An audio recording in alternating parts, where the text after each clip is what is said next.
बिस्मिल्लाहिर्रहमानिर्रहीम।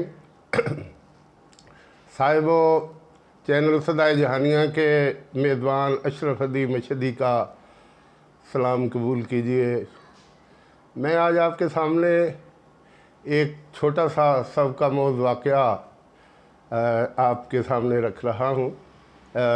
यकीनी तौर पे आपको इससे बहुत से सबक मिलेंगे और खुदा की किबरियाई आपको याद आएगी।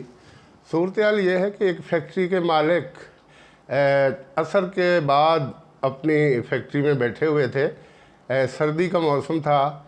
बाहर से गुज़रती हुई एक कार ने एक कुत्ते को कुचल दिया। वो बुरी तरह ज़ख्मी हो गया और वो चीखता चिल्लाता अपने आप को, अपने ज़ख्मी जिस्म को घसीटता हुआ फैक्ट्री के गेट के अंदर ले आया और वहाँ बड़ी देर तक वो लेटा रहा। फैक्ट्री मालिक के दिल में बहुत तराहम भरे जज्बात ज़रूर आए, लेकिन वो सोच रहा था कि मैं आखिर इसकी क्या मदद कर सकता हूँ। ये तो बिल्कुल इसके जिस्म पिचक गया है, इसका जिस्म बिल्कुल ऐसे हो गया है कि शायद ये कभी चल भी ना सके। वो इसी शिशुपंज में था कि शाम की अज़ान हो गई और जब ज़रा अंधेरा सा छाया तो वो क्या देखता है कि बाहर से एक और कुत्ता थोड़ा सा गोश्त उठा के लाया और उसने उस कुत्ते के आगे रख दिया। वो कुत्ता भूख की वजह से निढाल था, कुछ ज़ख्मों की वजह से उसकी बुरी हालत थी। उसने बड़ी रग़बत के साथ वो गोश्त खाया। फिर वो कुत्ता जो गोश्त लेके आया था, अब उन दोनों के दरमियान इशारों कनायों में तबादला हुआ कि पानी की भी ज़रूरत है और वो कैसे मुहैया किया जाए। तो वो कुत्ता जो गोश्त लेके आया था वो बाहर जाके बहते हुए खाल में बैठा। कुछ देर के बाद वो वापस आया तो उसकी जो दुम थी वो से पानी नुचड़ रहा था। वो पानी उस ज़ख्मी कुत्ते ने उसकी दुम चूस चूस के कुछ न कुछ पिया। वो कुत्ता फिर गया, फिर पानी लेके आया, हत्ता कि 4-5 दफ़ा वो इसी तरह जाके खाल में बैठा और अपनी दुम पानी से तर करके लाता और वो ज़ख्मी कुत्ता दुम को चूसता और 5वीं मरतबा उसकी जो पानी की ज़रूरत थी वो पूरी हुई और फिर वो दोनों देर तक बैठे बातें करते रहे। वो फैक्ट्री का मालिक बड़ी देर तक सोचता रहा और फिर उसने दिल में तहैया किया कि ये देखें, रोज़ी तो वो खुदा देता है, तकलीफ़ें तो वो खुदा पूरी करता है, हम तो सोच भी नहीं सकते। ये मेरी फैक्ट्री है, यहाँ हज़ारों मज़दूर काम करते हैं, हज़ारों मैनेजर काम करते हैं, हज़ारों मैकेनिक काम करते हैं और मैं यहाँ बैठ के निगरानी करके ये समझता हूँ कि मेरी वजह से इनको रोज़ी मिल रही है। रोज़ी रसां तो वो खुदा है। देखिए, इस कुत्ते को ज़ख्मी हालत में अल्लाह ताला ने ये कुत्ता भेजा जो इसके लिए गोश्त लेके आया, जो इसके लिए पानी का इसने बंदोबस्त किया। ये सोचते हुए उसने फ़ैसला किया कि आज के बाद मैंने फैक्ट्री आना बंद कर देना है। मैं फैक्ट्री नहीं आऊँगा क्योंकि रोज़ी तो खुदा ने मुझे फिर भी दे ही देनी है। वो क्या करता कि हर रोज़ उठता और बल्कि उसने अपने आप को बैठक में मुक़य्यद कर लिया। घर वाले वहाँ उसे खाना दे जाते, वहीं कपड़े दे जाते और वो वहाँ अल्लाह अल्लाह करता रहता या फिर वहाँ वो नींद पूरी करता। उसके बेटे फैक्ट्री में जाके निगरानी करते रहते।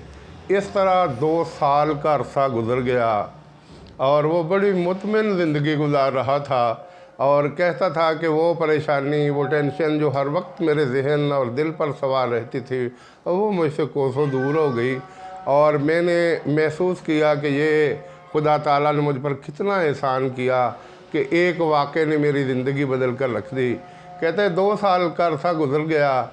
एक दिन एक नूरानी चेहरे वाले बुज़ुर्ग ने आके दरवाज़ा खटखटाया। मैंने दरवाज़ा खोला तो वो अजनबी था, मैं उसको नहीं जानता था। वो अस्सलाम वालेकुम कह के बैठ गया और कहा कि भाई साहब, मैंने आपसे ज़रूरी बातें करनी है। मैं जानता हूँ कि आप कुछ वजूहात की बिना पे फैक्ट्री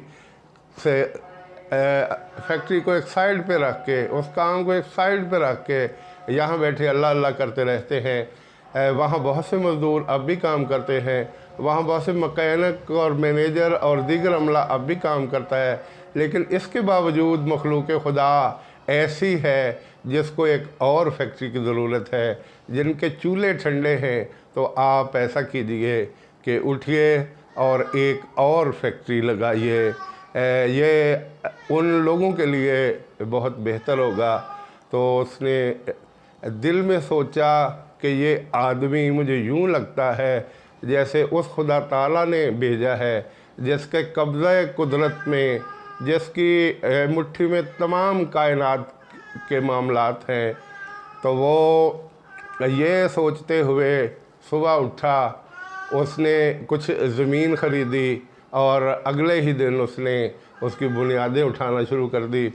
और कुछ अर्सा के बाद गारमेंट्स फैक्ट्री ने काम शुरू कर दिया और चंद ही दिनों में 200 के करीब मज़दूर, मकैनिक, मैनेजर और दीगर अमला उससे वाबस्ता हो गया। और वो फिर पहले की तरह सुबह सवेरे वहाँ जाता, काम की निगरानी करता और शाम के वक्त आता। और वो कहता कि मैंने एक और अच्छे अंदाज में सुकून महसूस किया, मैंने गूनागूं महसूस किया कि ये हालत उससे भी अच्छी है जो मैं बैठक में गुजार आया हूँ। तो इस तरह उस शख्स का कहना है कि मैंने खुदा ताला के निराले रंग देखे। एक वो वक्त था कि वो कुत्ता जिसका जिस्म बिल्कुल कुचला गया था और मैं सोच रहा था कि अब ये शायद ज़िंदा ना बच सके, लेकिन खुदा ताला ने एक और कुत्ते के ज़रिए उसकी रोटी का बंदोबस्त किया, उसके लिए गोश्त का बंदोबस्त किया, पानी का बंदोबस्त किया। और फिर आहिस्ता आहिस्ता वो कुत्ता सेहतमंद होके अपनी नॉर्मल ज़िंदगी गुजारने लगा। और वो कहते हैं कि मैंने 2 साल के अरसे में बैठक में बैठ के अल्लाह अल्लाह की, तो मुझे हद दर्जा इत्मीनान और तमानियत महसूस हुई।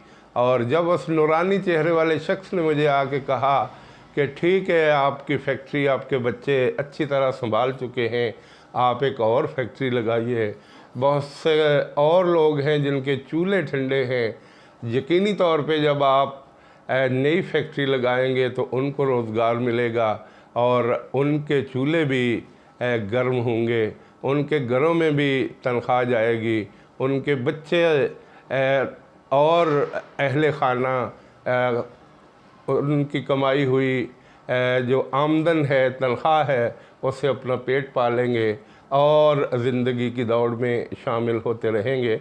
तो ये ऐसा एक वाक़या है जैसे हमें अंदाज़ा होता है कि रोज़ी रसां वो खुदा ताला की ज़ात है, वो ज़ीरो से हीरो बना देती है और बाज़ को हीरो से ज़ीरो बना देती है। खुदा ताला के कब्ज़ा कुदरत में तमाम चीज़ें हैं।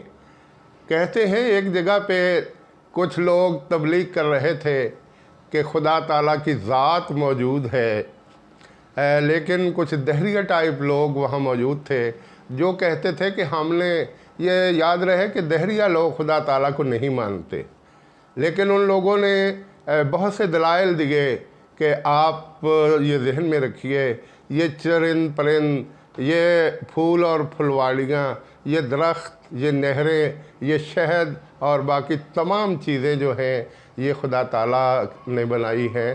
तो वो दहरिया लोग कहने लगे कि हम इसको नहीं मानते। एक नौजवान उठा, कहता कि आप तमाम जो गुफ्तगू कर रहे हैं इसका सिरे से कोई वजूद ही नहीं है।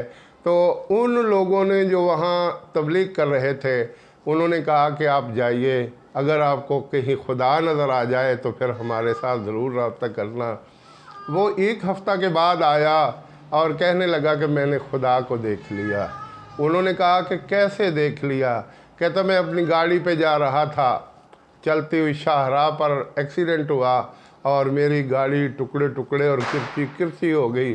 लेकिन मेरे जिस्म को खराश तक नहीं आई। मैंने उस वक्त महसूस किया कि ये वो खुदा ताला की हस्ती है जिसका आप ज़िक्र करते हैं, और उसके बाद वो मुसलमान हो गया।